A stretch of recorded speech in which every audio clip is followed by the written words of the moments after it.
তৃতীয় প্রান্তিক মূল্যায়ন ২০২৪ তৃতীয় শ্রেণী প্রাথমিক বিজ্ঞান। ১ নম্বর সঠিক উত্তরটি উত্তরপত্রে লেখো। ১ নম্বর প্রশ্নটি যেটি বলছে, বৃক্ষের তুলনায় আকারে ছোট উদ্ভিদকে কি বলে? এটা গুল্ম হবে।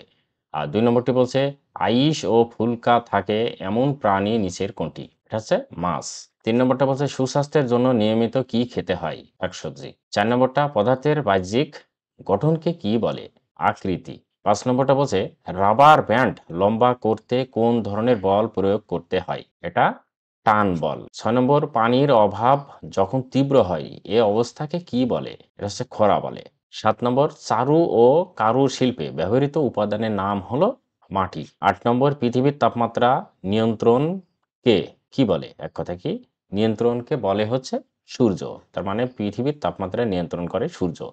আচ্ছা, ৯ নম্বরটা এটি বলছে, ছাপা কাজে এমন প্রযুক্তির ব্যবহার হয়। ছাপা কাজে কি প্রযুক্তির ব্যবহার হয়? মুদ্রণ যন্ত্র। এটা উত্তর হবে হচ্ছে মুদ্রণ যন্ত্র। আর ১০ নম্বরটা বলছে, ইমেইলে তথ্য আদান-প্রদান কোনটি প্রয়োজন হয়? এটি হচ্ছে ইন্টারনেট প্রয়োজন হয়। ঠিক আছে? ২ নম্বরটা বলছে, সঠিক শব্দ দিয়ে শূন্যস্থান পূরণ করো। ১ নম্বর, ক নম্বর, থার্মোমিটার একটি ড্যাশ প্রযুক্তি। থার্মোমিটার একটি চিকিৎসা হবে, হ্যাঁ? চিকিৎসা প্রযুক্তি। খ নম্বরটা, ইন্টারনেটে ব্যবহার করে ড্যাশ তথ্য আদান-প্রদান করা হয়। ইন্টারনেট ব্যবহার করে ড্যাশ তথ্য আদান-প্রদান করা হয়। এইটার উত্তর হচ্ছে ইমেইল হবে। ইমেইল। ঠিক আছে? আর গ নম্বরটা বলছে, তথ্য আদান-প্রদানের সর্বাধিক প্রযুক্তি হলো ইন্টারনেট। এটা হবে হচ্ছে ইন্টারনেট সর্বাধিক প্রযুক্তি। ঠিক আছে?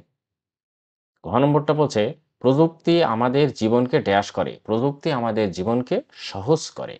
সহজ করে। নলকূপের মাধ্যমে আমরা ড্যাশ পানি পাই। নলকূপের মাধ্যমে আমরা ভূগর্ভস্থ পানি পাই। ওকে? ৩ নম্বর, শুদ্ধ অশুদ্ধ নির্ণয় করো। খাদ্য গ্র সংগ্রহের জন্য প্রাণীকে স্থির থাকতে হয়। এটা অশুদ্ধ। আচ্ছা, খ নম্বর, ফল ও শাকসবজি থেকে আমরা ভিটামিন ও খনিজ লবণ পাই। এটা সত্য। এটা শুদ্ধ হবে, হ্যাঁ? এটা সত্য। আচ্ছা, এবারে গ নম্বর বলছে, মাটির আসবাবপত্র তৈরিতে বলের প্রয়োজন। এটাও শুদ্ধ। ঘ নম্বর বলছে, আর্সেনিক যুক্ত নলকূপে সবুজ রং করা থাকে। এটা অশুদ্ধ। আর্সেনিক যেগুলো হয় সেগুলো লাল রং করা থাকে। ও নম্বর বলছে, তথ্য জানার সাথে বিনিময় করাও প্রয়োজন। হ্যাঁ, এটা সত্য। শুদ্ধ হবে। ওকে? আশা করি এটা বুঝতে পেরেছ। ৪ নম্বরটা বলছে, বাম পাশের বাক্যাংশের সাথে ডান পাশের বাক্যাংশের মিল করে উত্তরপত্রে লেখো। আচ্ছা, এখানে ক নম্বরটা বলছে, তথ্য আদান প্রদানের প্রাচীনতম মাধ্যম হলো ক নম্বরটা কবুতর। ছাপার কাজে ব্যবহৃত হয়। এটা কি হবে? মুদ্রণ যন্ত্র। আর রোগ প্রতিরোধ ক্ষমতা বাড়ায়, এটা হচ্ছে ভিটামিন হবে। আর সাগরের পানি এটা লবণাক্ত হয়। এই যে সাগরের পানি সবসময় লবণ